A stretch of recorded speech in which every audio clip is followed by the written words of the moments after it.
የራቀ ሰፈሬን ጠንክሮ የታጠራጥሬን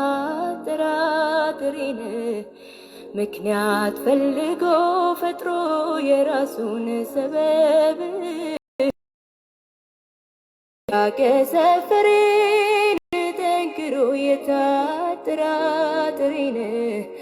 ምክንያት ፈልጎ ፈጥሮ የራሱን ሰበብ ተቀምጦ ቆየኝ ከጉድጓዱ አጠገብ ሳላውቀው ማንነቱን የነፍሴን መድኃኒት እንዲህ ያልኩኝ ስደረድር ምክንያት ለጥቆ ገባና ወደ ሕይወቴ ባህር ለራሴው ነገረኝ የራሴን ምስጢር የሚጠጣው ውሃ በኔ ዘንድ ፍለጋ መች ቆመ ከደጄ ራሱን ሊያረካ ሕይወትን ሊቸረኝ ከከበቡኝ ሁሉ አፋቶ የራሱ አረገኝ በፍቅሩ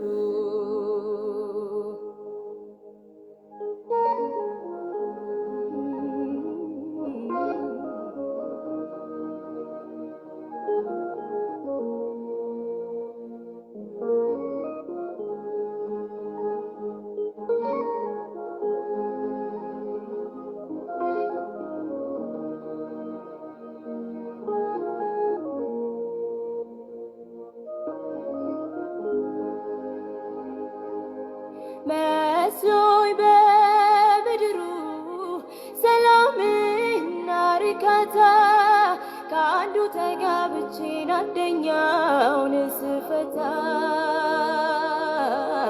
አይቶ መባከኔን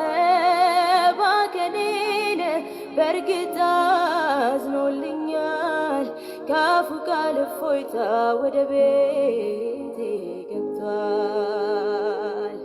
ቤተ ዘመድ ይስማ ጓደኛ ጎረቤት ላፍታም አልዘገይ ሳልነግርህ እውነት ጉዴን ለነገረኝ የኋላ ታሪኬ ልቤ እሱ ጋር ቀርቷል ወስዶልኝ ሸክሜን እንኳንም አገኘኝ አንተ ወዳጄ እንኳንም ቀድመኸኝ ተገኘ ከደጄ ቢሆንማ ሌላው ዛሬም ባይኔ ባላየው እንኳንም አገኘኝ አንተ ወዳጄ እንኳንም ቀድመኸኝ ተገኘ ከደጄ ቢሆንማ ሌላው ዛሬም ባይኔ ባላየው ቢሆንማ ሌላው ዛሬም ባይኔ ባላየው አይናፍቀኝም አገሩ ያጨለማ ያሩሩ ነፃ አውጥቶኛል ጌታዬ በነፃነት ልኖር እፎይ ብዬ አይናፍቀኝም አገሩ ያጨለማ ያሩሩ ነፃ አውጥቶኛል ጌታዬ በነፃነት ልኖር እፎይ ብዬ እገዛለታለሁ በደስታ አሸንፎኛል ይሄ ጌታ በሰው ፍቅር የወደቀ እንኳን ይሰጥ የለ ወይ የራሱን በፍቅሩ ገመድ ተጠፍሬያለሁ ውሎ ያደረ ማያይ ልቤን ረታው በፍቅሩ ገመድ ተጠፍሬያለሁ ውሎ ያደረ ማያይ ልቤን ረታው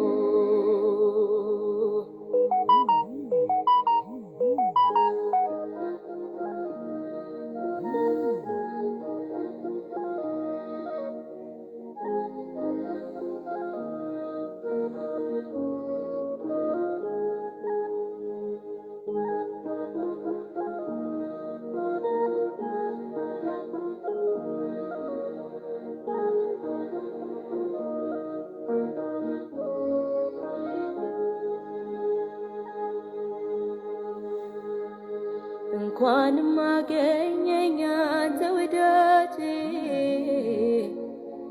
እንኳንም ገድመኸኝ ተገኘ ከደጄ ቢሆንማ ሌላው ዛሬም ባይኔ ባላየው እንኳንም አገኘኝ አንተ ወዳጄ እንኳንም ገድመኸኝ ተገኘ ከደጄ ቢሆንማ ሌላው ዛሬም ባይኔ ባላየው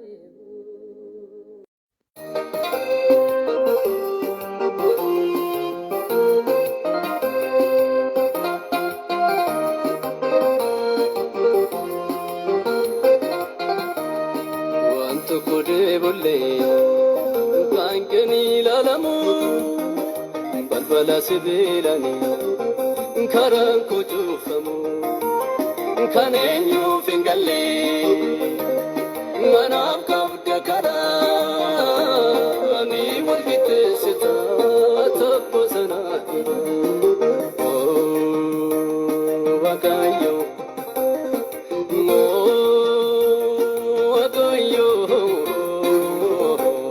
kanenyu fingalle anam kabda kara ni walgite sita taposana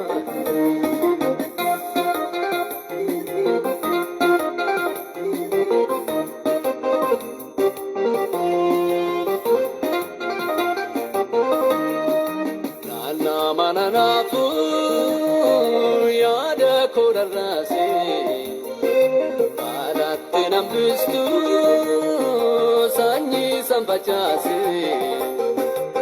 anarga perisa gaftu kujabasi kandarase wakayo wakayo mananafu yada korarase paratte nambistu sanyi sambachase anarga perisa gaftu kujabasi kandarase kanenyu fingalle manam kabda kara ni walgite sita taposana Egaan nagaa Waaqayyo hunduma keessaniif haa ta'u jecha eebbifamaa inni yeroo kana nuu kenne Waaqayyo maqaansaa olola jedhu kabajamaas nin jecha. Egaan yeroo kana warri online irra jirtan sagantaa kana share gochuudhaan akkuma kanaan dura namoota hundumaa qaqqabsiisaa namoonni ittiin eebbifamanii isiniin jedha eebbifamaa. Abaddesi eegaa diinota walakkaa gargaarika. Wakayo wakayo fortune wanondoma wakayo siyarka ichike wakayo wano katanarka abaddesi ega dino tawala nagargarika kanenyu fingalle anam kabda kara ni walgite sita taposana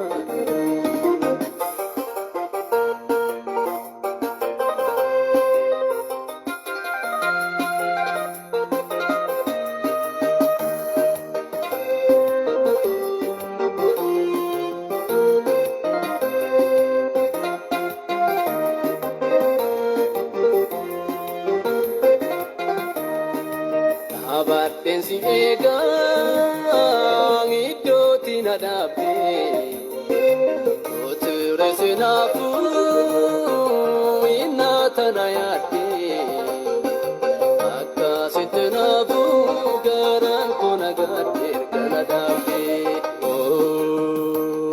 wakayo wakayo abadensi egang idoti nadape oture sinafu inatanayate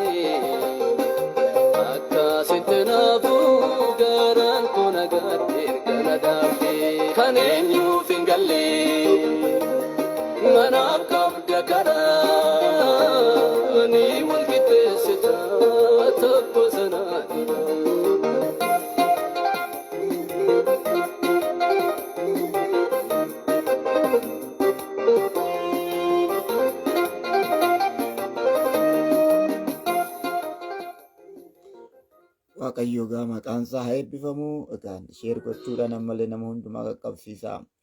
Sagantaa har'aa kana sagantaa dhimma tokkummaa irratti dubbadha. Waaqayyo tokkummaa nuu kenna nan amana.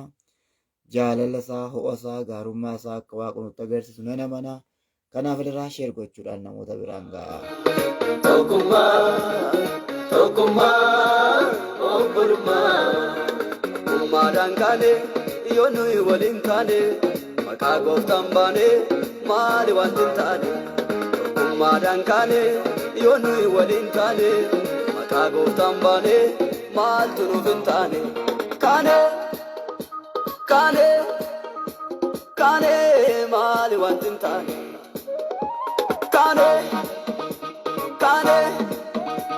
Kaane maali wanti hin taane.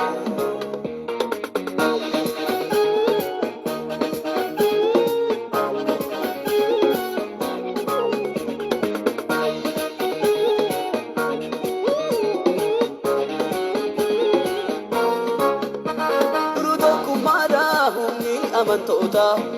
Tokkummaadhaan akaanu dhaloota. Isa irratti hundaa'ee hundeen ergamoota. Tokkummaadhaan akaanu dhaloota. Yesuutu ijaaree riqicha dhaloota. Tokkummaadhaan akaanu dhaloota. Warri maaliif diinaa gachiifama gooftaa? Tokkummaadhaan akaanu dhaloota. Ijoollee Waaqayyoo tokkummoofne hojii qajeelummaaf yoo gurmoofne yoo gara tokkummaatti wal waamne darbina dhalootaaf sidaa dhaabne.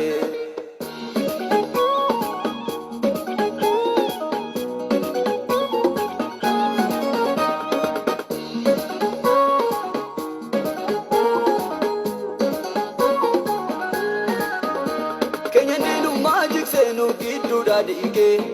Tokkummaadhaan akaanu dhaloota. Garaagartummaan bisee fannoo irratti dhiigee. Tokkummaadhaan akaanu dhaloota. Dhiiga isaatu nu waamee gara tokkummaatti. Tokkummaadhaan akaanu dhaloota. Fagoodhaa fide kan nu godhe maali? Tokkummaadhaan akaanu dhaloota. Ijaarsi tokkummaa kun taafuufoo dhaala goonee laannaa labataa dhufu kutaa hundee jibbaa har'uma kunnaa bu'aa jaalalaatti tokkummaan humnaa. Tokkummaa obbolummaa. Tokkummaa obbolummaa.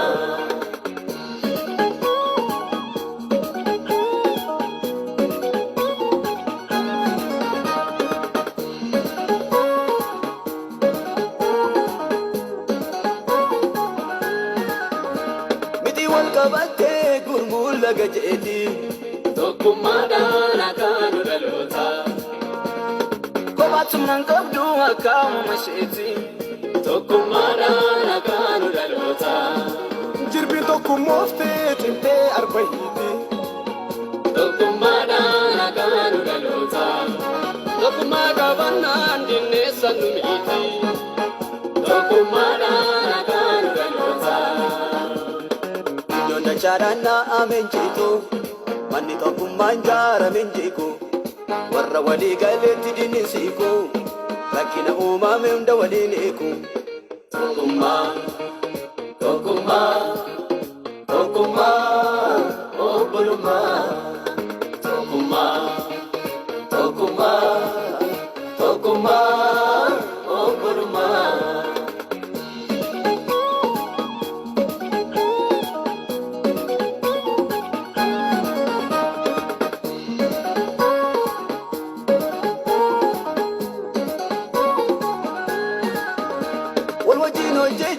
Wajjii dhufa keenya. Tokkummaadhaan akaanu dhaloota. Yesuus nu barsiisee nuuf taa'e fakkeenya. Tokkummaadhaan akaanu dhaloota. Jaalalaan jiraachuun nuuf ergama keenya.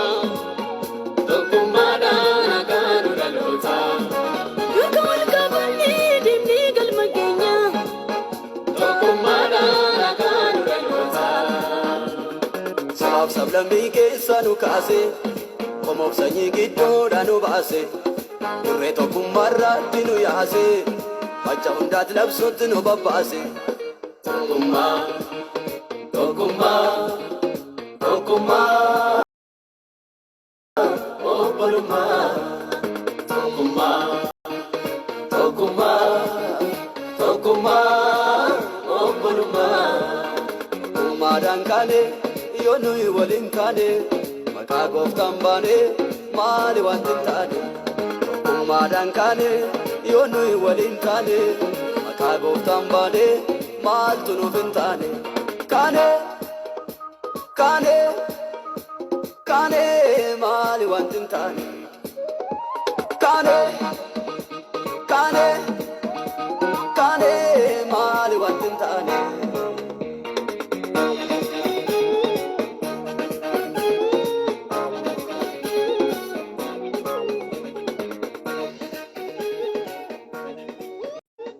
Tokkummaa Tokkummaa Tokkummaa Tokkummaa Obbolummaa Uummaadhaan kaane yoo nuyi waliin kaane Maqaa gooftaan baane maali wanti hin taane Tokkummaadhaan kaane yoo nuyi waliin kaane Maqaa gooftaan baane maaltu nuuf hin taane Kaane Kaane Kaane maali wanti hin taane Kaane Kaane Kaane maali wanti hin taane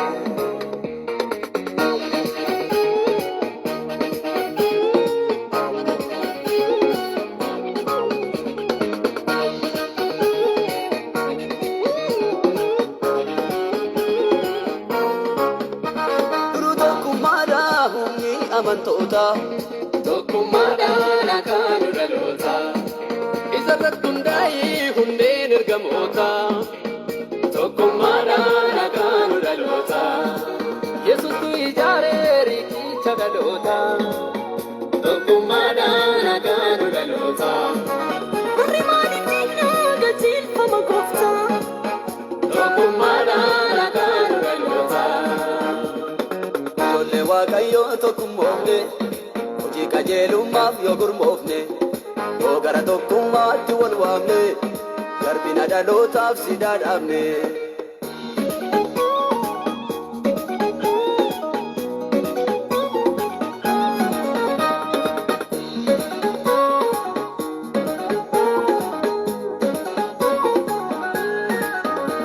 Keenyan diinummaa jiksee nu gidduudhaa dhiigee Tokkummaadhaan akaanu dhaloota Garaagartummaan bisee fannoo irratti dhiigee Tokkummaadhaan akaanu dhaloota Dhiiga isaatu nu waamee gara tokkummaatti Tokkummaadhaan akaanu dhaloota Fagoo fagoodhaa fide kan nu godhe maali Tokkummaadhaan akaanu dhaloota Ijaarsi tokkummaa kun itaafuufoo Dhaala goonee laannaa labataa dhufu Kutaa hundee jibbaa harruma kunnaa Bu'aa jaalalaatti tokkummaan humnaa Tokkummaa Tokkummaa Tokkummaa Obbolummaa Tokkummaa Tokkummaa Tokkummaa Obbolummaa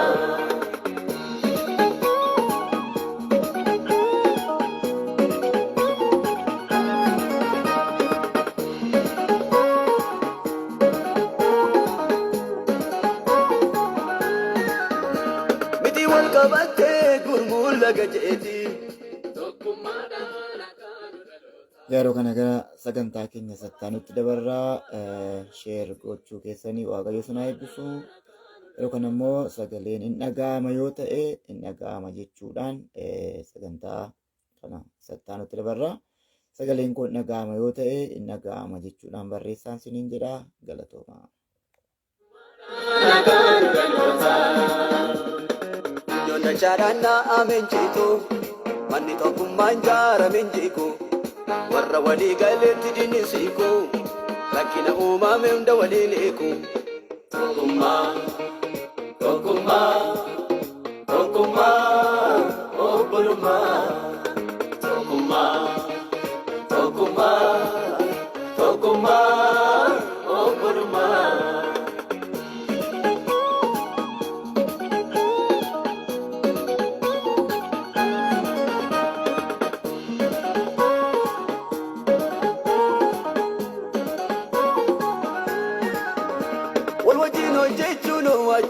fakkeenya tokkummaadhaan akka nu dhaloota Yesus nu barsiisee nuuf taa'e fakkeenya tokkummaadhaan akka nu dhaloota jaalalaan jiraachuun nuuf ergama keenya tokkummaadhaan akka nu dhaloota Durka wal qabannee deemnee galma keenya.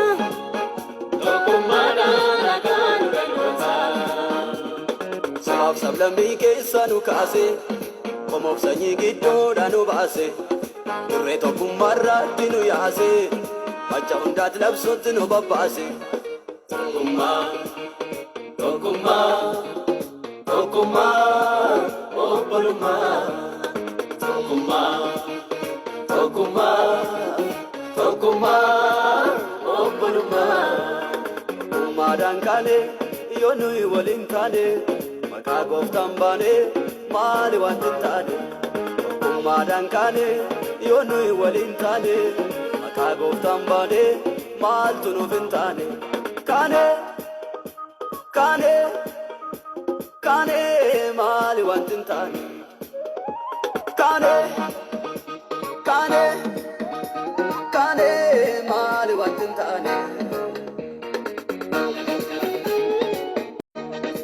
Kana nuu kennee maqaansaa bara baraan kan eebbifame ta'u Waaqayyo amanamaadha, Waaqayyo dhugaadha, Waaqayyo qajeelaadha. Waan hundumaa gochuu kan danda'u inni Waaqayyoodha. Waan hundumaas raawwachuu kan danda'u inni mootii bara baraati. Egaa kanaaf har'a sagaleema iddoo ammaa kana walii wajjin ilaallaa. Namoonni baay'een hin dhaga'ama jettanii deebisaa jirtu. Galatoomaa isiniin jechaa sagaleema Waaqayyoo keessaa dhagaa yeroo darbee akkuma isinitti dubbadhee Waaqayyoo saba kanaa maaliif hin eebbiftu jedhee Waaqayyoon kadhadheen ture. Waaqayyo immoo rakkoo keenya na hubachiise iddoon na hundumaatti mata duree 5 kana walitti fufiinsaan akkan dubbadhu Waaqayyo natti mee ture isiniin jedheera. Mata duree 5 ana akkan irratti dubbadhuuf Waaqayyo natti mee yeroo darbee kaaseen ture. Dhimma yeroo darbee kaasee irratti jalqaba irratti waa'ee kennaan dubbadhee ture. Sabi kun kennaa akka kennu, kennaan immoo akka barbaachisiisaa akka ta'e kaasetan ture. Kennaan Waaqayyoof kennamu immoo eebba akkamii akka fiduu waa'ee 9ffaa irratti mata duree 1ffaa irratti barsiisetan ture. Mata duree 1ffaa irratti an barsiise sana irratti namoota baay'eetu dhugaa ba'aa ture. Dhuga baatii sana irratti egaa akkuma isin agartan Waaqayyo nama baay'ee jijjiireera. Waaqayyo nama baay'ee eebbiseera. Waaqayyo nama baay'ee geeddareera.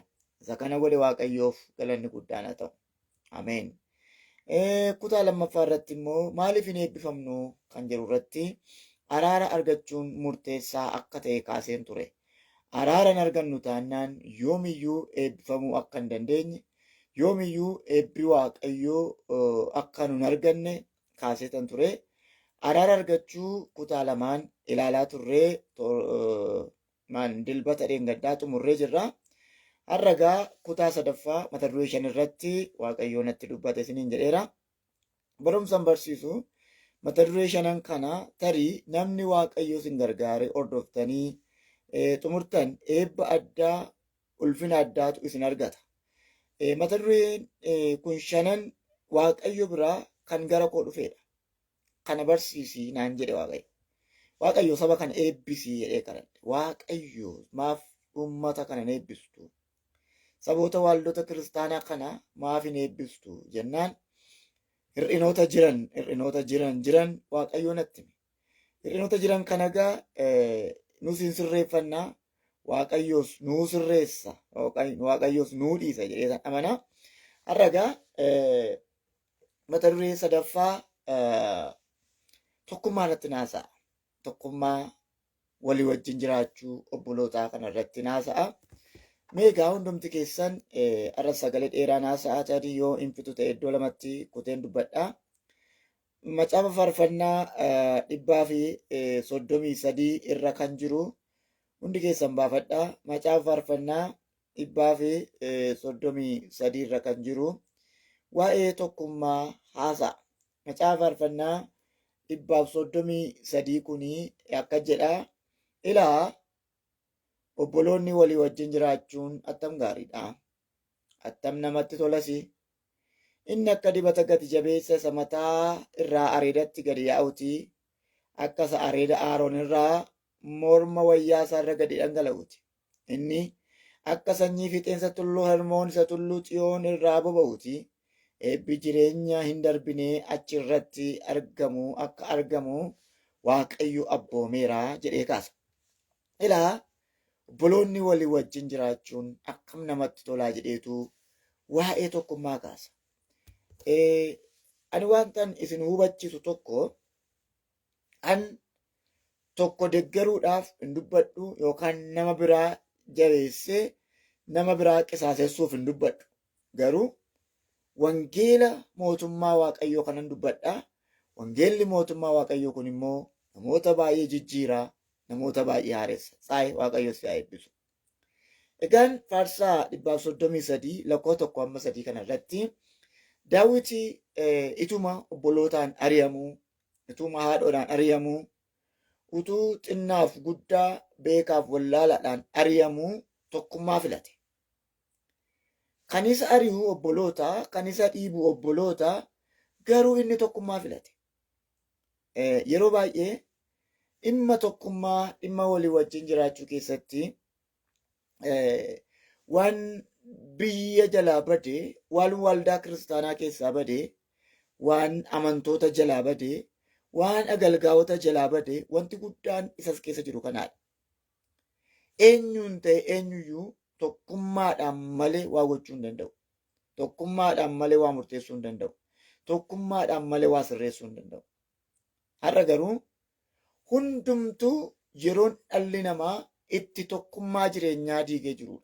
Tokkummaan waaqeffannaa diigamaadha. Tokkummaan jaalalaa diigamaadha. Tokkummaan amantootaa diigamaadha. Tokkummaan biyyaa diigamaadha. Batalee barri nuti keessa jirru barri ammaa kun bara wanti hundumtuu toora gadhiisee tokkummaa keessaa ba'ee jaalalli badee qajeelummaan badee jibbiddoo fudhateedha. Yeroo lapheen keenya gara tokkummaa obbolootaatti dhufu, lapheen keenya gara tokkummaa waaqeffannaatti dhufu, lapheen keenya gara tokkummaa bulchiisaatti yeroo dhufu hin irraanfatinaa. Karaa hundumaan mo'icha arganna. Haleluyaa. Karaa hundumaan jabina arganna. Karaa hundumaan geeddaramna. Yoomi yeroo lapheen keenya tokkummaa obbolootaatti dhufu. Waan nama dhibu kutaa macaafa qulqulluu keessaa iddoo 18 fakkeenya fudhadhee dubbachuu barbaada. Iddoo 18 kana hoon xumuruu baadhee dilbata galgala kan itti deebinu ta'a. Kutaan as keessa jiru kun hundumti isaa bu'aa walii wajjin jiraachuu haasa'a. Har'a namoonni baay'een egaa miidiyaan adda addaa baay'ate waldaa dhaquu dhiisanii mana taa'anii yeroo waaqeffatanidha. Yeroo tokko illee egaa koronaatu manatti nu deebise. Amma immoo maal akka manatti nu deebise iyyuu hin beeku. Koronaan hundumtuu akka soba ta'e baree amma mana yaa'eera. Haa ta'u iyyuu malee tarii immoo kan kana caalu dhufee manatti nu deebisuus danda'a ta'a. Waldaan kiristaanaa yeroo tokkummaa isheetti diigde, waldaan kiristaanaa biyya tokkummaatti diige, maatiin yeroo tokkummaatti diige keessa jirra yeroo ammaa kana. Yeroo ammaa kana tokkummaan gaa'ilaa diigameera, tokkummaan maatii diigameera, tokkummaan obbolootaa diigameera, tokkummaan waaqeffannaa diigameera. Lapheen nama hundumaa walitti galagalaa, walirraa galagalaadha. Wanti hunduu yeroo wal rukutee jiru keessa jira. Mee miidiyaa ilaalaa. Mee FB yookaan Facebook yookaan Telegram giruuppii adda addaa, WhatsApp immoo giruuppii adda addaa ilaalaa, Zoom giruuppii adda addaa ilaalaa. Yerootti tokko hadheessu malee yerootti tokko jabeessu hin agartan.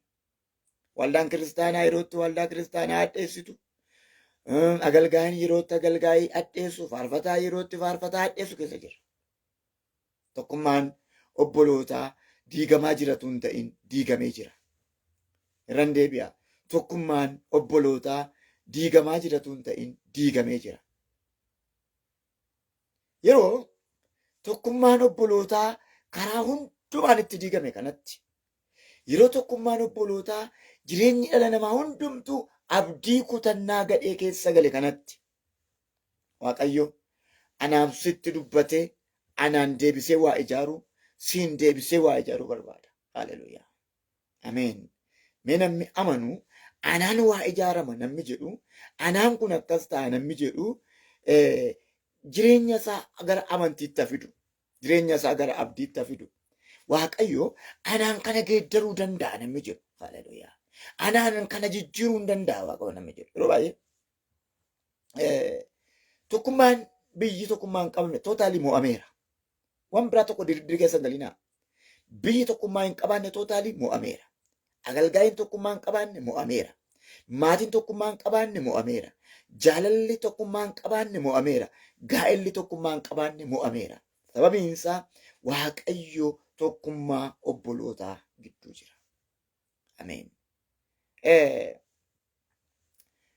Macaafa raajicha Hisqeel keessatti raajichi Hisqeel yeroo itti waldaa cufee dhalli namaa tokkummaa dhabee jaalalli badee waldaan kiristaanaa jeeqamtee kufte keessaa warra booji'aman gidduu laga kabar dhaqee taa'e.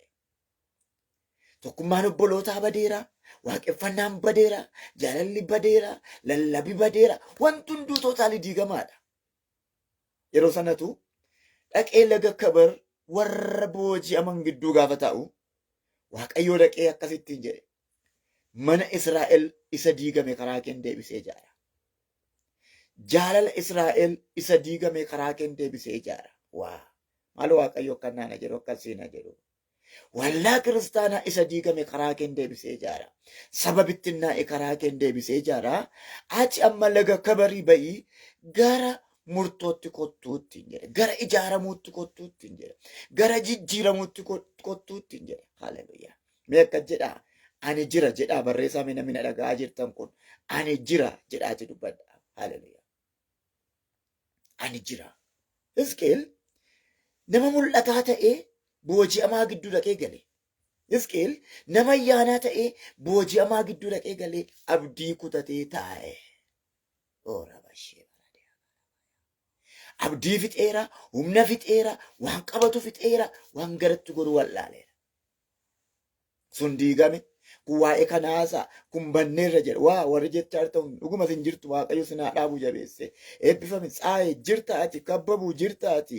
Egaan obboloota kun warri ani jira jettan kun isin dhugumaan jirtu Waaqayyo isinittiin gargaarama. Seenaa eebbifame askaale eebbifame ani jira jechaa jirtu Waaqayyo sinaa eebbifamu. Sinaa eebbisu isheetu yeroo dhuma irratti siif kadhanna warra dhukkubaniif. Okay. Egaan abdiin keenya inni nuti amananne kun waan tokko sitti immoo Waaqayyo namatti abdatee si waame miti. Ofitti abdatee situ jijjiirama fida, situ chaalenjii tokko godha, situ waa hojjeta jedhee si waame. Okay? Eega si waa jijjiira ta'ee Waaqayyo atis amma akka Hisqeel ofirratti murteessitee kaatee gabaa tokkummaa deebisuun, gabaa jaalalaa deebisuun sirra jiraata. Amma nuti yeroo baay'ee batalee sabi keenya sabi Oromoo amma takka warra kaabaatu na lole jenna, takka warra sameeni na lole jenna, takka warra kana na lole jenna. Lolli alaa dhufu baay'ee salphaadha. Amma immoo rakkinni saba keenya inni guddaan walii isaatiif iyyuu tokkummaa qabaachuu dadhabuu isaati. Lagaan wal qooduu isaati. Biyyaan wal qooduu isaati. Gamasii gamanaa wal qooduu isaati. Waldaadhaan wal qooduu isaati. Kun abaarsa dhala namaarraa hin cinneedha. Sababiin isaa seexanni lafa tokkummaan jiru hin jiru. Seexanni lafa garaagarummaan jiru jira. Lafa jibbi jiru jira.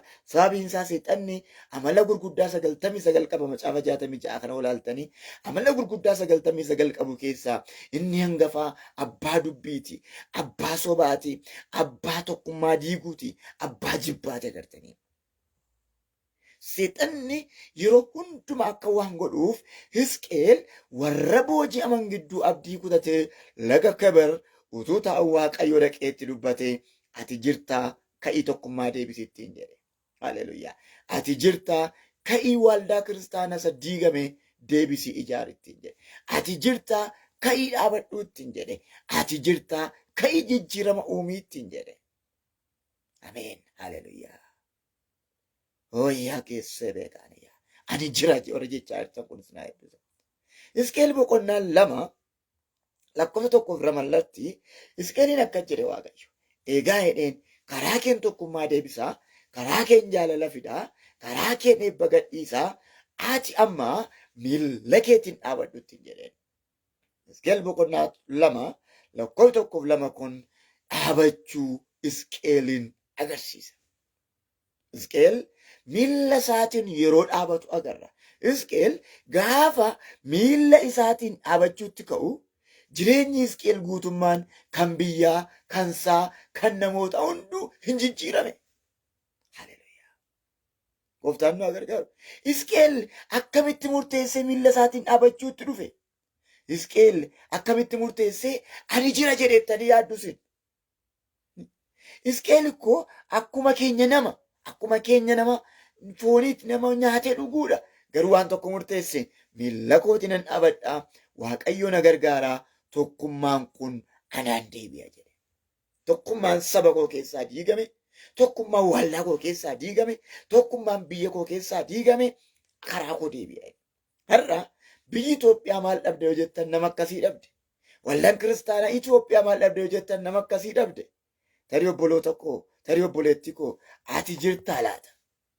Siin waa jijjiiruu, siin waa geeddaruu barbaada laata Waaqayyo? Jirtaa ati? Hisqeel miilla isaatiin dhaabachuu murteesse. Haleluuyaa. Miilla isaatiin dhaabachuu murteesse. Oduu warra sanaa dhiisee, jecha warra sanaa dhiisee, deeggartuu warra kanaa ta'uu dhiisee, warra waa ho'isan warra garee ta'uu dhiisee, konfidaansi miilla isaatiin dhaabate. Ani waa tokko na dhibaa. Hisqeel nama miilla isaatiin dhaabachuu dadhabe moo maaliif Waaqayyo Hisqeel miilla keetiin dhaabadhutti hin jedhe? Mee namni naa dubbisu jira caafata kana. Hisqeel boqonnaa 2 lakkoofsa 1-2 laalaa. Miilla keetiin dhaabadhu. Artanii? Waldaa kiristaanaa koo kanatu jeeqee jira. Inni kun ani Shawwaadha jedha. Inni kun ani Wallaggaadha jedha. Kun ani Jimmaa, kun ani Arsii, kun akkasiidha. Namni miilla isaatiin dhaabatee konfidaansii ofii isaa qabee dhugaa irratti hundaa'u waldaa kiristaanaa Itoophiyaa keessaa nama muraasa, bolotiikaa Itoophiyaa keessaa nama muraasa, biyyuma addunyaa kanarraa nama muraasa. Hisqeeliin Waaqayyo gaafa fayyisuu barbaadu deeggartuu garee tokkooyyuu isan goone, deeggartuu biyyaa isan goone, deeggartuu namaa isan goone, deeggartuu dhugaa isa taasise. Hisqeel gaafa gabaa tokkummaa kan waldaa kiristaanaatti dhufuu barbaadu, gaafa Hisqeel jaalalatti dhufuu barbaadu maal godhe? Waaqayyo miillaan isa dhaabachiise. Miilla ofii isaan dhaabate. Miilla kan warra Shawwaatiin hin dhaabanne, miilla kan Wallaggaatiin hin dhaabanne, miilla Arsiitiin hin dhaabanne, miilla Amaaraa, miilla Abaluutiin hin dhaabanne, kan ofii isaatiin dhaabate. Ofii isaa ta'e. Agartanii namni biyya jijjiiru, namni waldaa jijjiiru, namoota miilla ofii isaaniitiin dhaabachuu danda'an qofa. Jaallattanii jibbitanis. Dubbii Waaqayyoon dubbadhaa, bareechaa dhaggeeffadhaa. Hisqeel ilaalaa maaloo namni naa dubbisu yoo jiraate yookaan barreeffama kana poost naa godhe yoo jiraate kabba bushuu akka osoo eebbisu. Egartanii barreeffama kabbuun gadhiiste kana guutummaa isaa yoo isinii bane ilaalachuu dandeessu achirraa. Hisqeel kuni miilla isaatiin gaafa dhaabatu. Dhaggeeffadhaa. Yaa mucaa namaa ati miilla keetiin dhaabadhu ansittan dubbadhaa naan jedhe yommuu ani miilla kooti yommuu anatti dubbateesi hafuurri anatti galee miilla kootiin na dhaabachiise utuu nanatti dubbatu nan dhagaye. Haleluuyaa. Hoorraa baachaa kaatee hafuurri natti oduun natti galee hin jedhu oduun natti dhufe hin jedhu oduu akkasii naa dhufe hin jedhu hafuuran naa dhufe. Hafuuran naa dhufe. Oduun naa dhufe hin jedhu hafuura Waaqayyootu naa dhufe. Isa biyya jijjiiruun naa dhufe. Isa waldaa kiristaanaa jijjiiruun naa dhufe. Isa addunyaa jijjiiruun naa dhufe. Isa tokkummaa ijaaru hafuuratu naa dhufe. dheebuu koodha kun hafuurri waaqayyoo siifa dhufu. Eelaa jaalaa. Hafuura jiraataatu natti gale. Ween miilla kootiin dhaabadhee. Har'a maaltu waldaa kiristaanaa diigaa beektu? Inni waa'ee waaqayyoon beeknes agalgaa'idha. Maaltu biyya diigaa jira beektu? Inni waa'ee polotikaan beeknes polotiikaas. Polotiikaan shiidha. Nama polotiikaati. Hin beeku garuu. Rakkoon keenya har'aa kun maanni xinnoo ishee feesbuukii namni ittiin liinkii argachuudhaaf yookaan yuutuubii namni ittiin sabskiraayibtii argachuudhaaf oduu sobaa gadhiisu fuudheetu jedhe maal akkas ta'e ijoollee maal akkas ta'e yuutuubii tokko gartee ta'e hin beeku utuuman du'eera jedhee seenaa baasa. Utuuman cabeera jedhee seenaa baasa. Yookaan immoo wayyaa dhakeerra tokko liinkii isaarra yookaan iskiriinshuutuu isaarra kaa'eetu iskiriin viyuu isaarra kaa'eetu ija kee banee akkati immoo dubbistu si godha. Namni hunduu oduudhaan machaa'aadha. Namni oduudhaan machaa'e ofis fayyisuu hin danda'u, biyyas fayyisuu hin danda'u, waldaa kiristaanaas fayyisuu hin danda'u. Waan waaqayyo natti isinitti hima. Yeroo eebbi akka saba kanaaf ta'uuf waaqayyo kana barsiisinaan jedha. Mata duree 5 natti kenna isinin jedha. Mata duree 3ffaadha kun. Eebbi saba kana akka argatu barbaadde kanatti dubbadhu jijjabummaadhaan jedha waaqayyo. Yoo lagaan wal qooduun dhibe, waldaa keessaa garaagarummaan cabe, agalgaa'ota gidduudhaa garaagarummaan cabe, hunduu wal cabsuu yoo dhiise, tokkummaa yoo fide, eebba guddaa, eebba jabaatu biyya keenya argata. Okay? Iskeel eega fuurri waaqayyootti galee erga miilla isaatiin dhabate booddee Iskeel boqonnaa 3 ilaalaa. Iskeel boqonnaa 3 lakkoofsa 1 hanga 4tti gaafa laaltan Iskeel waaqayyo Iskeeliin akka jedhe qaaleen bilaa ala. Ameen. Dubbii koo nyaadhu. Sagalee koo nyaadhu. Oduu dhiisi, dubbii dhiisi, sagalee koo nyaadhu ittiin jedhe. Sagalee koo nyaadhu. Hin nyaatama sagaleen koo sagalee koo nyaadhu ittiin jedhe. Dubbii nyaatiniiti sagalee koo nyaadhu. Waliin nyaatinii sagalee koo nyaadhu. Maa wal nyaata sabi? Maa wal nyaata xinnaa guddaan? Maa wal nyaata beekaa wal dhaalaan? Maa wal nyaata waldaan kiristaanaa? Maa wal fixa? Ani waldaa haadhoodha, ani waldaa hangafaa, ani akkasii, sun ministiriidha, kun akkasii, raajiin akkasii, paasteriin akkasii. Maa wal nyaata? Bakkaachuu sagalee waaqayyoo nyaadhaa waliin nyaatinaati. Sagalee waaqayyoo sooradhaa waliin nyaatinaati. Yeroo hundumtuu wal nyaateetti fixe keessatti, yeroo hundumtuu waan qabatu wal dhaalee keessatti, waaqayyo Isqeel garbicha isaa nama amanamaa kana gorfate. Ati garuu dubbii koo nyaadhu ittiin jedhe. Ati garuu sagalee koo nyaadhu. Sagalee kootu sirraa deema. Sagalee kootu sii ta'a. Ati isa nyaadhu ittiin jedhe. Wayyoo waaqayyo nu fayyise. Mee gadi ba'aa waldaa kiristaanaa ilaalaa. Mee gadi ba'aa biyya keessan ilaalaa. Mee onlaayinii galaa ilaalaa. Nama wal nyaatu agartu moo nama wal bukkee dhaabatu agartu? Eewun agartu. Maaliif wal nyaatan? Sun sana hamata. Kun waa'ee kanaa poosti godha. Kun waa'ee kanaa feesbuuk irratti gadhiisa. Abaluu akkas ta'eera. Abaluu akkas ta'eera. Bakkaachuu. Maa wal nyaanna? Maa wal miina? Maa wal galaafanna? Kottaa hafuura obbolummaatti deebinaa. Kun rakkoo waldaa kiristaanaa duwwaa miti. Rakkoo biyya hundumaa ta'ee jira. Rakkoo polotikaa ta'ee jira. Hunduu diinni walitti galagalchee wal nyaachisaa jira. Ani bara koo keessatti waan hin barbaadneef isinitti mul'ata. Namni tokko ta'uu yarateera. Namni waa'ee gaarii wal yaasa'uu yarateera. Hundinuu afaan minyeeffatee waa'ee dadhabina obboleessa isaa duwwaa haasa'u. Na dhaggeeffadhaa. Ati dadhabina obboleessa kee duwwaa haasofta taanaan kadhadhu seexana si keessa jira. Wayyoo inni hin kufeem, wayyoo inni hin cabeem, wayyoo inni hin badeem jennaan Kadhadhu si keessaa iyyeen baane malee seexana hamaa si keessa jira. Hafuurri qulqulluun gaafa dhufu gaarummaa obboloota keetii si dubbachiisa. Yeroo tokko yeroo Phaawulos mana hidhaa keessa jiru jarri tokko oduudhaan naqanii Phaawulositti himan. Phaawulos jedhan jarri tokko si akkeessuudhaaf wangeela lallabaa jiru ittiin jennaan. Phaawulos jara wangeela lallaban sana hin amanne. Namni nun hin mormine hundinuu gara keenyaa dhiisaa jedhe. Agartanii? Obbolummaan baay'ee barbaachisaadha. Isa kanaaf abbaan keenya raajichi Daawiti faarsaa 133 lakkoo 1 irratti akkam namatti tolaa walii wajjin jiraachuun obboloota. Inni akka dhadhaa ejersaa yeroo mataatti buuftu hareedatti gadi yaa'uuti. Yeroo hareera bira ga'u immoo lapheetti gadi yaa'uuti. Abiyyaa tokkummaa isaanii jedhe. Abeet abeet yaa dibataa rifeensi argatee areedan dhowwatu areedi argatee immoo lapheen dhowwatu hin dhangala'a akka tulluu Hermoon irraa fixeensa isa dhangala'uuti. Abeet yaa tokkummaa isaanii jedhe yaasaa. Abeet yaa jaalala isaanii jedhe yaasaa.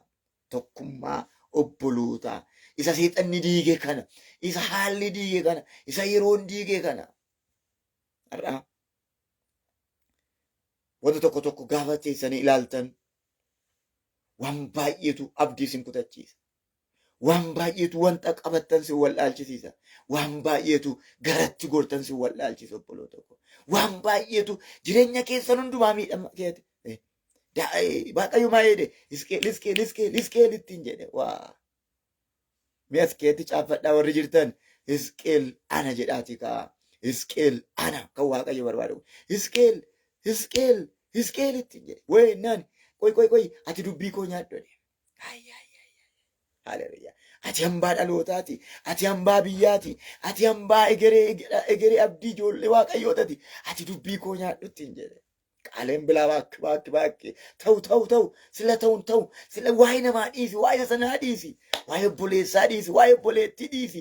Waa'ee nama kanaa dhiisi. Waa'ee sana qaaleen bilaan ta'e. Ameen. Hisqeel ana. Egaa dubbii Waaqayyoo nyaadhu. Hisqeel Waaqayyo dhoksee mul'ifachuu gaafa barbaadu. Hisqeel janna goota wangeelaa raajicha guddaa dabar. Dubbii koo nyaadhu ittiin jedhe. Dubbii koo nyaadhu hin nyaati.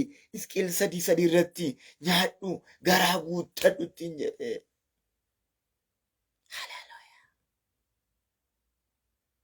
Warra waa'ee namaa hin haasofne, warra abdiin kutanne, warra akkasii ta'e Hisqeel.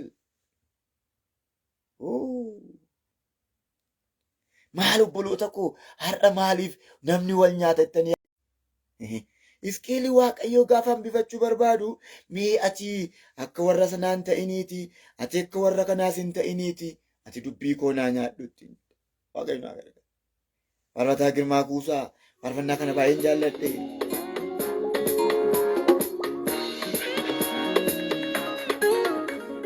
Tokkummaa obbolummaa. Tokkummaa obbolummaa. Gurmaadhaan kaane yoo nuyi waliin taane maqaa gooftaan baane maali wanti hin taane. Tokkummaadhaan kaane yoo nuyi waliin taane maqaa gooftaan baane maaltu nuuf hin taane. Kaane maali wanti hin taane. Kaane maali wanti hin taane.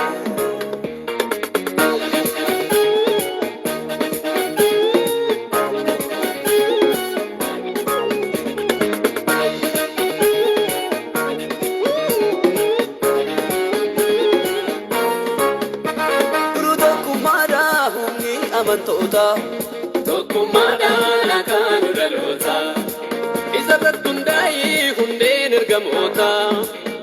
Tokkummaadhaan akaanu dhaloota Yesuustu ijaaree riqicha dhaloota.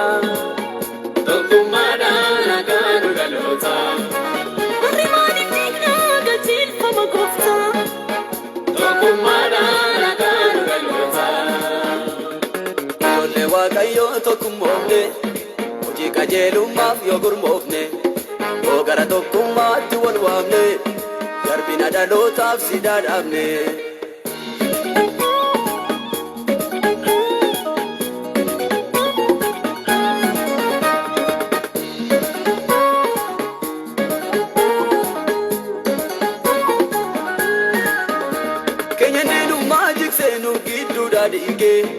Tokkummaadhaan akka nu dhaloota garaagartummaan bisee fannoo irratti dhiige. Tokkummaadhaan akka nu dhaloota Ika saatu waamee gara tokkummaatti. Tokkummaadhaan akka nu dhaloota Fagu fagoodhaa fide kan nu godhe maali. Tokkummaadhaan akka nu dhaloota. Ijaarsi tokkummaa. The Bluetooth device waaqayyo hundumaa danda'u sinu wajjin jiru kana gaa tokkummaa keessa gallee waaqeffachuun tokkummaa keessa gallee isa kabajuun murteessaadha. Tokkummaadhaan jiraachuun tokkummaa egaan waa tokko ni yaada taa'e. Isqeel boqonnaa 3 lakkoofsa 3 kanarratti Isqeel galaana tokkummaa keessa lixuudhaaf gaafa sagalee waaqayyootti deebi'u waatu isa mudate. Isqeel galaana tokkummaatti lixee sagalee waaqayyootti deebi'ee gaafa of ilaalu maal arge isinitti fakkaata? Waldaa kiristaanaa diigamte arge, biyya diigame arge, nama diigame arge, dhaloota diigame arge. Yoom arge Isqeel kana yoo jettan gaafa tokkummaa hafuura qulqulluutti deebi'ee yaada waaqayyootti deebi'ee macaafa qulqulluu nyaachuu jalqabu waan diigama arge. Sun diigamee jira. Inni gamasii diigamee jira. Inni gamanaa diigamee jira. Hundumtu wal cubbulee wanti isin kanatu gaariidha jettan tokko hin jiru. Wanti isin kanatu qajeelaadha jettan tokko hin jiru. Maalii jedhe Isqeel? Waaqayyo kun maaf akkas ta'ee? Maalii? Yerusaalem hin diigamte? Manni qulqullummaa hin diigame? Amantoonni hin diigame? Biyyi hin diigame? Maaliif ta'e kun? Maaf ta'e kun? Waaqayyo nu gargaaru. Isqeel boqonnaa 4 lakkoofsi 2 akka jedha. Marfamuu ishee agarsiisi. Wanta marsaadhaaf barbaachisutti hojjedhu. Koobiis itti tolche. Iddoo buufata irrattis kaase. Waan ittiin masaraa jigsan itti naannessi. Wanti hunduu wal jeeqee jira. Wanti hunduu wal miidhee jira. Ati milikkita godhi. Sun jeeqamaadha. Kun jeeqamaadha. Wanti hunduu miidhamee jira. Waldaan diigameera. Manni qulqullummaa diigameera. Iddoon aarsaa diigameera. Anaa nyaatu Isqeel garaana nyaate. Bara wanti hunduu diigame kana keessa raajii kophaa ta'ee dhaabate. Bara hunduu diigame kana keessa. Bara hunduu waan qabatu wal'aale kana keessa waa. Eenyuun fakkaata laata? Anaa bara kanaa fakkaata laata? Si'i bara kanaa fakkaata laata? Akkanattiin jedhe Waaqayyo. Isqeel jedhe. Isqeel boqonnaa 4 lakkoofsa 4 ilaalaa. Isqeel ittiin jedhe. Waan diigame kana laaltee abdiin kutatin ittiin jedhe. Waan warru kute kana laaltee abdiin kutatin ittiin jedhe. Diigamuu saba kanaa laaltee, diigamuu waldaa kiristaanaa laaltee, diigamuu dhalootaa laaltee, diigamuu agalgaawotaa laaltee abdii hin kutatin ittiin jedhe. So maal gochuun qabaree qaba Isqeel jedhu atumtuu gahaadha. Waaqayyo gooftaan maccaa akkasiin jedhu obboleettii koo. Waaqayyo gooftaan maccaa akkasiin jedhu obboleessa koo. Atumtii hin geessasiin jedha. Amiin jedhi. Atumtiyyuu hin geessasiin jedha Waaqayyo gooftaan maccaa. Tokkummaa waldaa kiristaanaa deebisuudhaaf, tokkummaa biyyaa deebisuudhaaf, tokkummaa dhalootaa deebisuudhaaf atumtiyyuu hin geessa. Mee abbaan sinii tolu liinkii poostii naa godhaa asirratti Isqeel boqonnaa 4 lakkoofsa 4-5. Isqeel boqonnaa 4 lakkoofsa 4-5. Gartanii Isqeel akka ofii isaatii ga'u murteesse. Waa'ee sanaan dhiise, waa'ee kanaan dhiise. Isqeel gurguramee waggaa 16ffaatti. Daani'el gurguramee waggaa 25ffaatti ta'anii waa'ee mana qulqullummaa diigamee walii wajjin mari'atan. Waa'ee saba diigamee walii wajjin mari'atan. Waa tokkoon sinitti himan ijoollonni kun Daani'eel Hisqeel biyya ormaa jiru. Gurguramaa biyya ormaati. Abbaa qabeenyaatu isa gurguree jira. Biyyaa ba'anii gurguramanii biyya ormaatti sitizinii biyya sanaa jiraata biyya sanaa ta'anii jiraatu.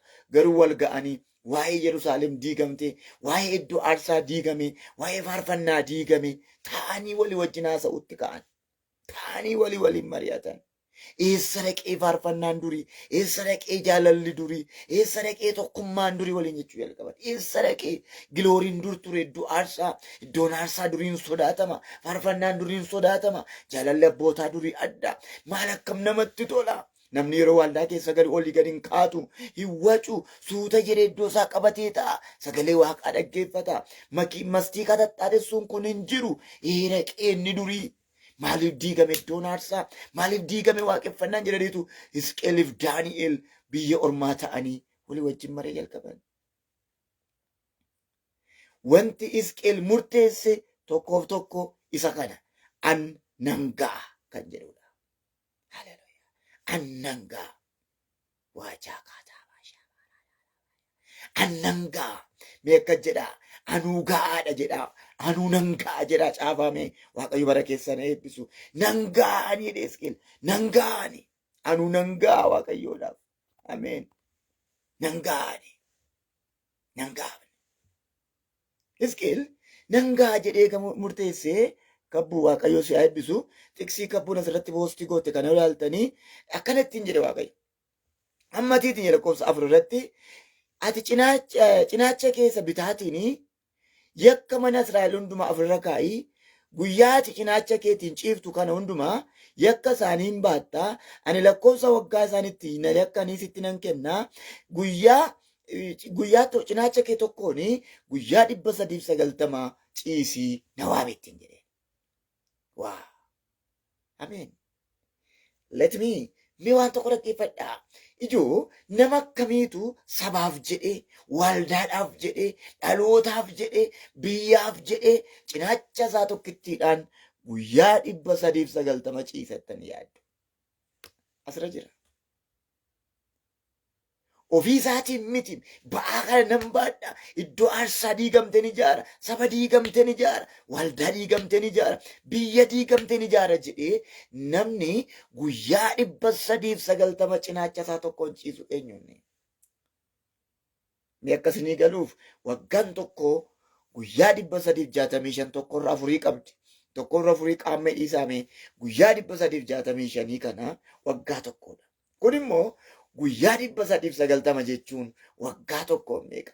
Isumayyuu cinaacha isaa tokkichaan isumayyuu xaawulaarra ciisa. Maal gochuuf? Ulfina ol deebisuuf, jaalala ol deebisuuf, tokkummaa ol deebisuuf, biyya deebisee ijaaruuf, sobdoota gadi baasuuf, iddoo aarsaa qulqulleessuuf.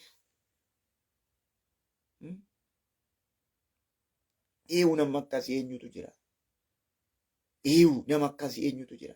Guyyaa 390 cinaacha tokkoon ciisee ulfina badeenyu barbaada. Waa paaster Waaqayyo si eebbisu. Paaster Yohaannis eebbifame Waaqayyo si eebbisu.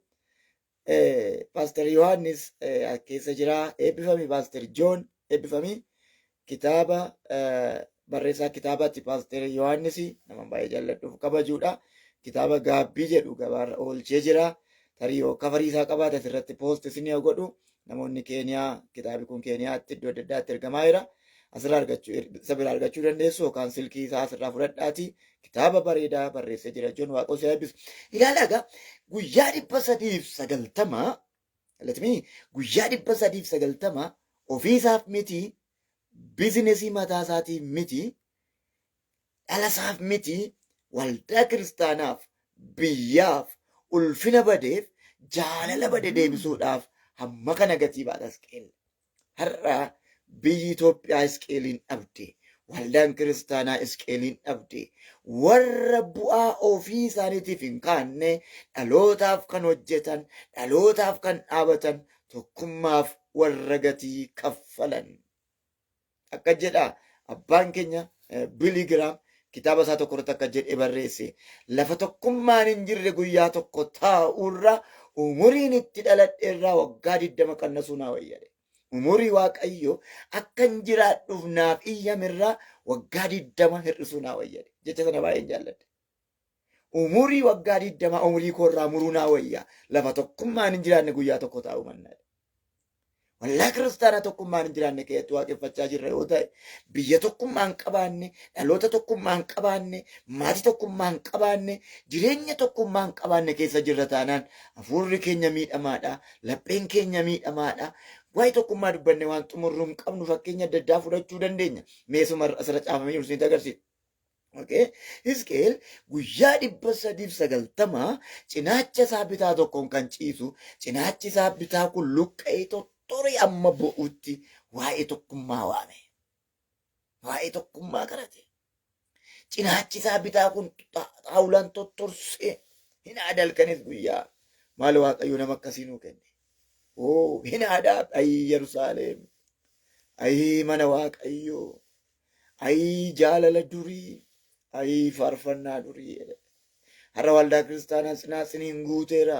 Wanti hunduu dikureeshiniin iddoo aarsaa guuteera.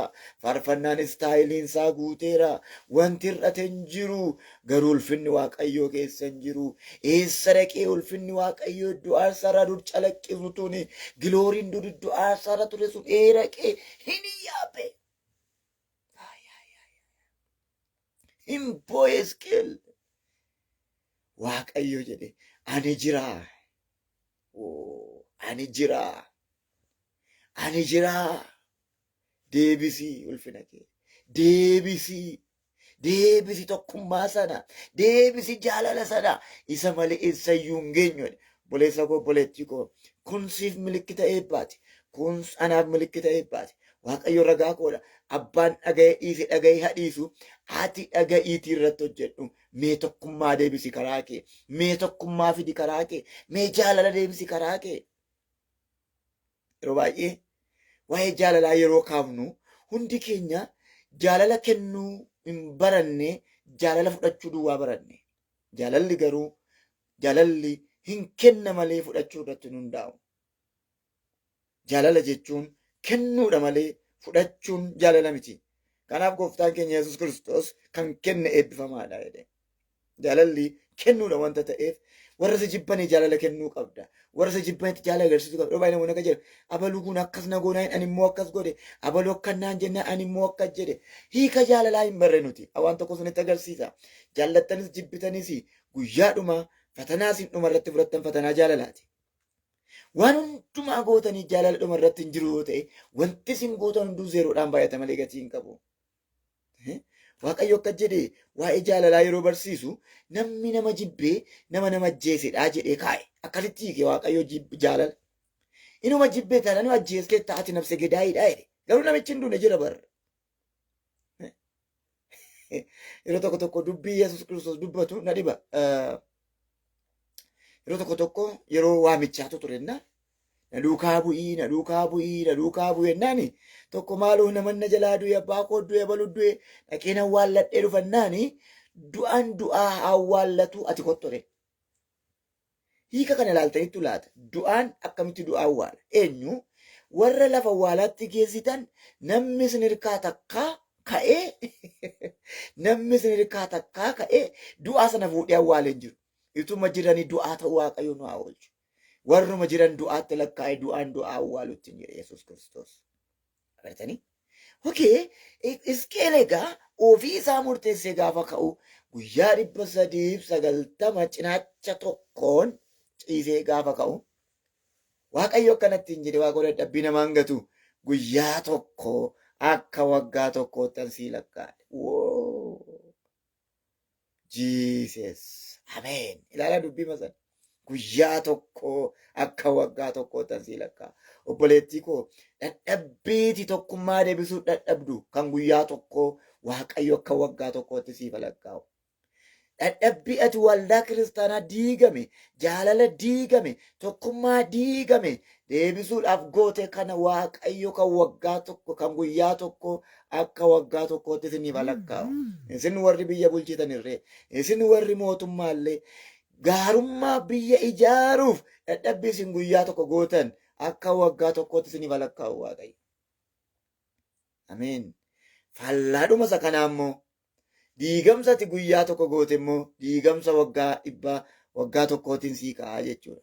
Agartanii Egaan Hisqeel cinaacha isaa bitaatiin kan hundumaa eega gatii baasee xumuree gara gaarummaatti ce'uuf ka'ee Waaqayyo garaatti jabaate Hisqeelitti. Amma immoo halkan 40 guyyaa 40 fi cinaacha keessa bitaa isa mirgaa itti galagalchetti. Hin cakkane Waaqayyo. Garaatti jabaate Waaqayyo.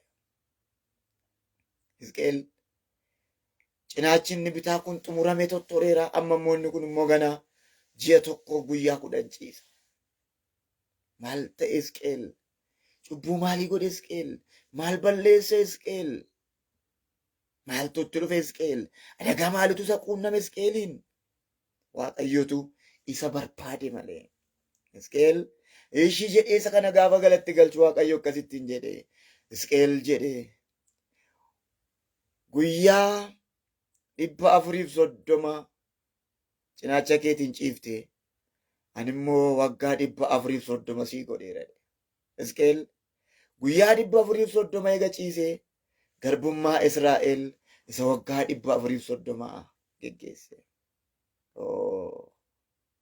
Israa'el karaa deemtoota ta'eetu jiraatu biyya garbummaatti miidhama waggaa waliigalaa waggaa 430 akka garboome yaadate Waaqayyo. Hisqeel cinaacha isaa bitaaf cinaachi isaa mirgaa walumatti waggaa 430 yookaan guyyaa 430 dhufte. Akka jedhe Waaqayyo diigama mana koo karaa kee lakkaa'ee sirreessa. Dadhabbii saba koo karaa kee lakkaa'ee deebisa. Qoramsa mana Waaqayyo mana koo irra ga'e karaa kee lakkaa'ee sirreessaa ittiin jedhe. Hisqeel bututaa abdii kutataa kun achi ol ka'ee dhaabate.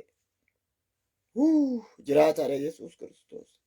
Hisqeel namni abdii hin qabaanne kun, Hisqeel namni wanti hundumtuutti dukkanaa'e kun ka'ee dhaabatee Waaqayyoo jedhe. Gooftaan nu haa gargaaru. Waaqayyo ani waan ati jette nan godhadha. Kana duwwaa miti. Garaana nyaatanni kun immoo Hisqeel boqonnaa 5 lakkoofsa 1 laalaa.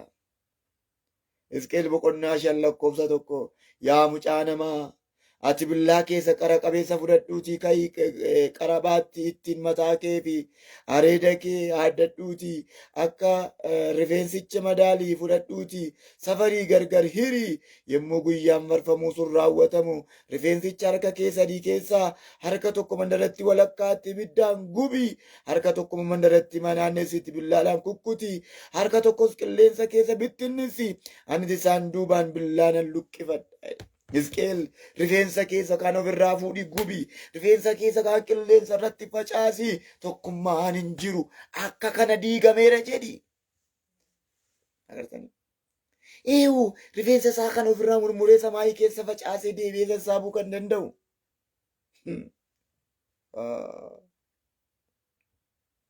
Waaqayyo gargaaru. Egaa yeroo rifeensa kee gubdu Israa'elitti gubannaan hin dhufa. Lakkoofsa 4 ammas Hisqeel 5 lakkoofsa 4 ammas muraasa fuudhiitii ibidda keessa buusii gubii isa keessaas guutummaa mana Israa'el irratti achumaan abiddi hin dhufa. Kun akkas ta'eera, kun akkas ta'eera, kun diigameera. Ilaalaa gadi baatii lakkoofsa 7 ka'atii lafa dhiitii dhagaa jedhii harka kee walitti rukutii harka kee reebbadhu haasa'ii tokkummaan hin badee jaalalli hin badee sabni bittinnaa'ee deebi'aa jedhii.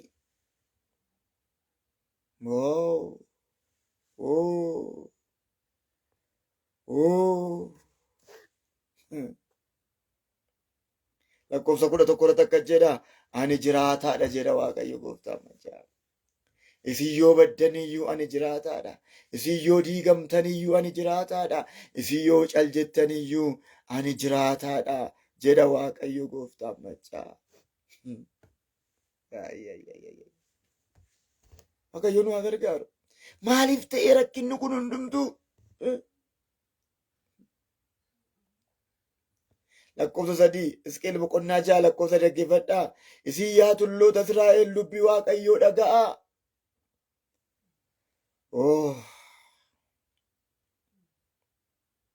Hisqeel boqonnaa 6 lakkoofsa 3 isin yaa tulloota Israa'el dubbii Waaqayyoo dhaga'aa. Waaqayyo gooftaan tulluudhaan garaa dho'aadhaan dachaadhaan kunoo billaasnitti nan fida. Iddoowwan sagada keessanii warra ol ka'os nan bal'eessa. Iddoo aarsaa keessanii nan diiga. Iddoo ixaan irratti aarfamus nan caccabsa. Warra qalamanii waaqayyoolii tolfamoo keessan duraas nan gata. Isinittan dhufeera. Reeffa ijoollee Israa'el waaqayyoolii tolfamoo dura nan buusa. Kun hunduu maaf ta'ee? Rukuttaan kun maaf ta'ee? Miidhamni kun maaf ta'ee? Rakkinni kun maaf dhufee? Israa'el maaliif tokkummaa dhabdee? Diigamsi kun Israa'el irra maa ga'e? Waa eebbiseen Waaqayyo sinaa eebbisu. Warri jala kaattanii tiksii barreessaa jirtan Waaqayyo bara keessa na eebbisu. Eebbifame. Waaqayyo nu haa gargaaru. Mee ariifadhe dhimma yeroo kootti gargaaramuudhaaf Hisqeel boqonnaa 7 lakkoofsa 3 amma dhumni isinitti dhufeera. Hisqeel boqonnaa 7 lakkoofsa 3 amma dhumni isinitti dhufeera. Ani dheekkamsa koo sitti gad nan erga. Akka adeemsa keetti sitti nan farada. Wanta ciigaa isa ati hojjette hundumaas sirra nan ka'a. Wanta ciigaa isa ati hojjette sun si keessaa hamma jirutti ani dheekkamsa keetiif adaba sirraa nan ka'a malee garaan koo siif hin ho'u, siif hin hilu. Yemmuu ani Waaqayyoon akkan ta'e hin beektaa. Amma baqqaa firdiittan galaa. Amma baqqaa xumurattan galaa jedhee yeroo Waaqayyo fuula isaa gara iddoo aarsaa Israa'elitti deeffatu, Waaqayyo gaafa waaqa cagaduu jalqabu, iddoon aarsaa Yerusaalem, iddoon aarsaa Israa'el waaqolii hedduudhaan macha'anii jiru. Na'ushaataan, Taamuuz, Eqroon, Berzaabul, waaqolii hedduu maqaan isaanii dha'ee fixuu hin dandeenyetu iddoo aarsaa Israa'el irratti argame. Amma maaltu ta'e? Mistira Israa'eloota wal nyaachisetu argame. Fakkeenyaaf iddoo aarsaa kan warra Amoorotaa yookaan immoo Heetotaa kan gara kaaba waldaa kiristaanaa jiru irratti maaltu argame yoo jettan Naa'ushaatantu argame. Waaqi tolfamaan Naa'ushaataan jedhu Naa'ushaataan afaan Ibruu boofa isa jennu sana haxxummaatu argame. Iddoo aarsaa Waaqayyoo isa kan warra Heetotaa Amoorotaa karaa ba'aa jiru sana irratti Naa'ushaataan dhaabatee jira. Naa'ushaataan iddoo aarsaa waan jiruuf yookaan waaqi boofa jedhamu kun iddoo aarsaa waan jiruuf dhalataan wal nyaachaa jira. Lakkaa rakkinni guddaan saba Israa'eliin bittinneesse isa kana amala waaqa tolfamaa warra boofaatu iddoo aarsaa ka jira. Kanaaf walidda faarfataan, kanaaf walidda amanaan, kanaaf walidda jaarsi waldaa, kanaaf walidda paasteriin, kanaaf walidda hedduu Naa'ushaataan hafuura boofaatu iddoo aarsaa dhufe. Hin arge Waaqayyo. Hin arge Waaqayyo. Hin arge. Naa'ushaataan iddoo aarsaa duwwaa ta'aa jira miti. Naa'ushaataan waan nama dhibu warri Heetotaa yookaan Amoorotaa kun erga waaqolii isaanii tolfamaa boofaa sagadanii gadi ba'anii booddee asa sekondilii Waaqayyoof sagadu. Isumayyuu garaa qulqulluu waan qabanitti fakkaata. Boqonnaa 8 lakkoofsa 14 irratti immoo Taamuuztu argame. Boqonnaa 8 lakkoofsa 14. Hisqeel boqonnaa 8 lakkoofsa 14. Kana booddee inni gara balbala kellaa mandara Waaqayyoo isa gara ba'aatti na geessee anis dubartoota achi dhaatanii Taamuuz Waaqayyoo tolfamoo isaanii bo'an nan arge. Agartanii. Ayyaachuu inni kan isaan jiran waldaa kiristaanaa keessa. Kan isaan jiran iddoo aarsaati. Kan isaan bu'an garuu waaqa tolfamaa Taamuuziifi. Taamuuz jechuun yeezimmuut astamaarii jechuu kan immoo barsiisaa ejjaa jechuudha. Taamuuz waaqa dubartii jedhama. Waggaatti du'ee waggaatti ka'a. Waggaatti du'ee waggaatti ka'a. Taamuuz waaqa dubartiiti. Yeroo Taamuuz du'aa ka'e jedhamu dubartoota of gurguranii ejjaniif gabaan ejjaa hin qajeelaaf ture. Yeroo Taamuuz du'u immoo gabaan ejjaa hin bada.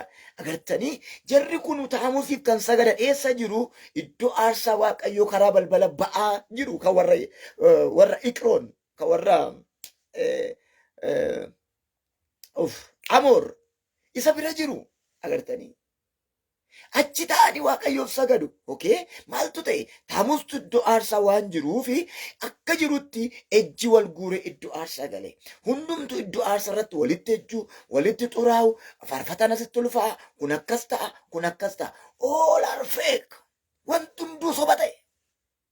Jaalalli hin bade, haadhoon haadhootti galagale, obboleessa obboleessaa wajjin ciisuu jalqabe, obboleettiin akkas taate, durbii durbaa wajjin, dhiirri dhiira, hundumtuu hin bade, taamusiif iddoo kennan. Tokkummaan obbolootaa hin nyaatame. Haadhummaan hin hafe, jaalalli hin hafe, obboleettii kooti jechuun hin hafe, obboleessa kooti jechuun hin hafe. Yoomi kun sinitti dubbadheera. Hisqeel boqonnaa 7 lakkoofsa 3 irratti maal jedhe? Amma dhumni ga'eera. Wallaa kiristaanaaf yeroo akkasii fidu Waaqayyo. Saba isa waaqeffatuuf yeroo akkasii fidu Waaqayyo. Ameen. Hisqeel Iqiroon gadi hin ba'u taanaan, Naa'ushaataan gadi hin ba'u taanaan, Taamus gadi hin ba'u taanaan, Maduruk gadi hin ba'u taanaan, iddoon aarsaa Waaqayyo hin qulqullaa'u taanaan, ammallee jaalalliif tokkummaan hin deebi'u wanta ta'eef, amma iddoo aarsaa kanarratti deebinee ulfina Waaqayyoo isa jiraataa, araara Waaqayyoo isa jiraataa, tokkummaa kana deebisuun dirqama jedhee ofirratti murteesse.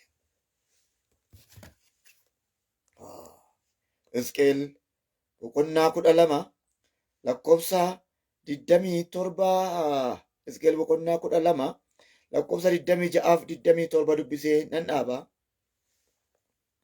Hisqeel boqonnaa 12 lakkoofsa 26 fi 27. Ammas dubbii Waaqayyoo gara koo dhufee, yaa mucaa namaa, kunoo manni Israa'el mul'anni inni arguu kan yeroo dheeraa booddeeti. Raajii inni dubbatus kan bara fagootiin jedhu. Kanaafis akkuma Waaqayyo gooftaan jedhe ati isaaniin, ani wantan dubbadhu raawwatama malee si'achi lafarra hin harkifamu jedha Waaqayyo. Kalaas. Ameen.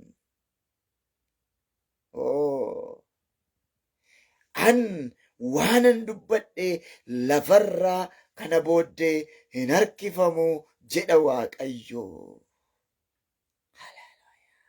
Mee namni garee kana keessa jirtan hundumti keessan Waaqayyo jira jedhaa barreessaa. Waaqayyo jira. Mee hundumti keessan Waaqayyo jira jedhaati caafaa. Waaqayyo jira. Hisqeel kana eeyuutu naa dubbisa laata? Hisqeel boqonnaa 12 27 naa dubbisaa maaloo? Kana booddee jedha Waaqayyo gooftaan maccaa, wantan dubbadhu lafarra hin harkifamu jedha Waaqayyo gooftaan maccaa. Inni kam? Kana booddee waanan dubbadhu eeyuutu naa barreessa laata? Asirratti eeyuun naa barreessaa. Dubbadhu lafarra hin harkifatu jedha Waaqayyo. Jiraatadha Yesuus Kiristoos. Kana booddee waanan isinitti himu lafarra hin harkifatu jedha Waaqayyo gooftaan maccaa. Ameen. Ameen. Ameen. Haaleluyyaa. Waaqayyo sinaa eebbisu. Nana manaa barumsi kun dheeraadha. Kutaa lammaffaasaa dilbata galgala itti fufna. Eebbifame eebbo. Waaqayyo si haa eebbisu. Eebboon barreessaa jirti. Yaa mucaa namaa, kunoo manni Israa'el mul'anni inni argu kan yeroo dheeraa booddeeti. Raajiin ni dubbatus kan bara fagooti jedhu. Kanaafis akkuma Waaqayyo gooftaan jedhee ati isaaniin wantan dubbadhu hin raawwatama malee si'achi lafarra hin harkifamu. Eebbo Waaqayyo si haa eebbisu. Haleluuyaa. Okay. Eebbifamaa. Kutaa lammaffaa dilbata galgalatti deebina. Utuu gara beeksisaan naqin asirratti barumsan dubbadhe irratti daqiiqaa 20 qabnaa. Komentii kan qabdan, yaada kan qabdan, gorsa kan qabdan, amma onlaayinii hundumtuu toorarra jira. Watisaappiidhaan bilbiluu dandeessu, immoodhaan bilbiluu dandeessu, telegiraamiidhaan bilbiluu dandeessu. Mee komentii barreeffamaanis maal wayya, maala goonu, maaltu isinitti dhaga'ame, maalis yaadaa jirtu laata? Mee barreeffama silkiidhaan ariifadhaa komentii nuu kennaa.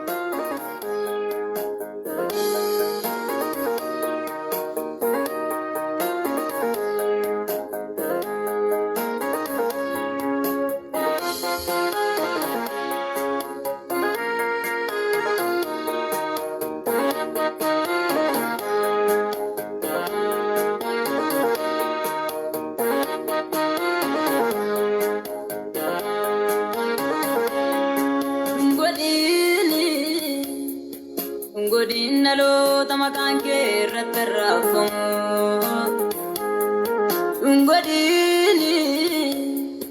Ungodiin dhaloota daraan irraa dhabamu.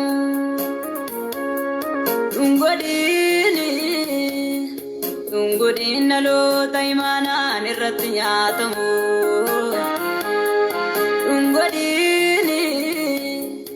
Ungodiin dhaloota nyaara kee manaa gabbaabamu. Ungodiin dhaloota maqaan kee irratti raafamu.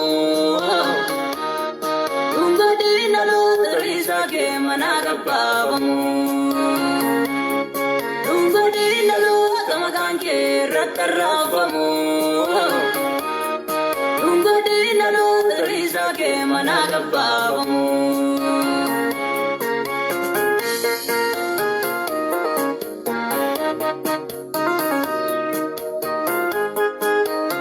Oke, amma komentiin jirti.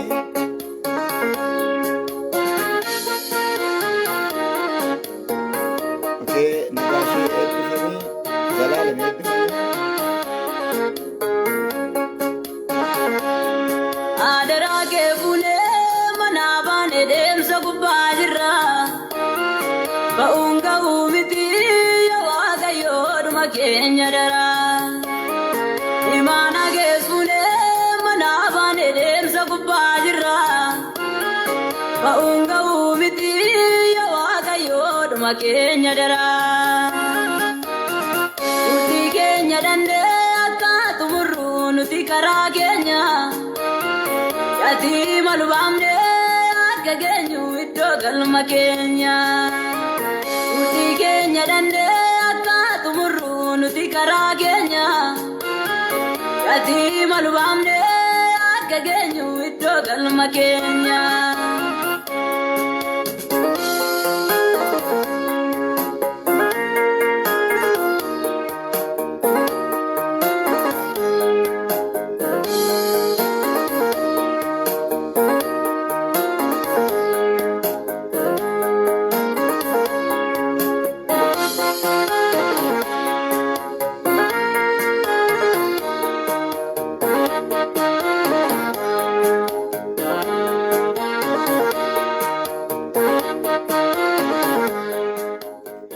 Oke, egaan komentii yookaan yaadii hin jiru yoo ta'e, egaa namni yeroo baay'ee saatimatti galitti dhaggeeffata. Kanaaf gidduu kana irra deebi'aa barumsa kana dhaggeeffadha. Horiin dhaggeeffanne waan isinitti gaaffii ta'e yookaan komentii qabdan silkii maachirra jiruun karaa teelegiraamii immoodhaan yeroo barbaadan sagalee kaa'uudhaan wajjin hojii mootummaa Waaqayyoo wangeela bal'isuu Waaqayyoo kana haa hojjennu, waliin dhaloota haa oolchinu, waliin waldaa kiristaanaa deebinee haa ijaarru, waliin dhaloota kana gara tokkummaatti haa deebinu. Baratti karaa hundumaa tokkummaan badee waldaan kiristaanaa diigame kana keessa, biyyi diigame kana keessa aniif isin dhaabannee hojii Waaqayyoo tokkummaan akka hojjennuuf Waaqayyo nu haa gargaaru jedha. Eebbifamaa, horaa bulaa. Ambaaster Masarat Dhaabaatii eebbifamaa. Ungodiin dhaloota daraan irraa dhabamu.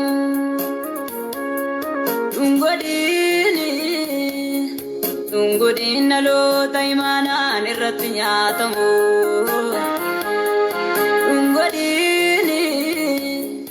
Ungodiin dhaloota nyaara kee manaa gabbaabamu.